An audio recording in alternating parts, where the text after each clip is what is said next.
श्रीरामपुरात पोलिसांचा दमदार ॲक्शन मोड.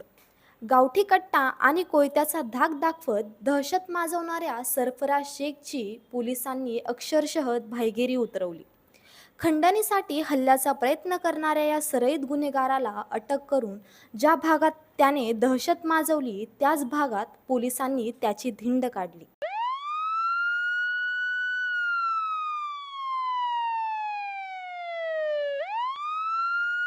श्रीरामपुरात beef market आणि वॉर्ड नंबर 1 परिसरात दहशत माजवणारा सराईत गुन्हेगार सरफराज बाबा शेख अखेर पोलिसांच्या जाळ्यात अडकला आहे. 22 मार्च 2026 रोजी सरफराज शेख आणि त्याचे साथीदारांनी इरफान शेख, लुकमान शाह आणि राहुल सोनवणे यांनी साबिर कुरेशी यांची कार अडवून थेट 50,000 रुपयांची खंडणी मागितली. खंडणी न दिल्याने आरोपींनी कोयत्याने जीवघेणा हल्ला करण्याचाही प्रयत्न केला. घटनेनंतर श्रीरामपूर शहरात पोलिसांनी तत्काळ गुन्हा दाखल करत शोध मोहीम सुरू केली आणि ईदगाह मैदान परिसरातून सरफराज शेखला अटक करण्यात आली.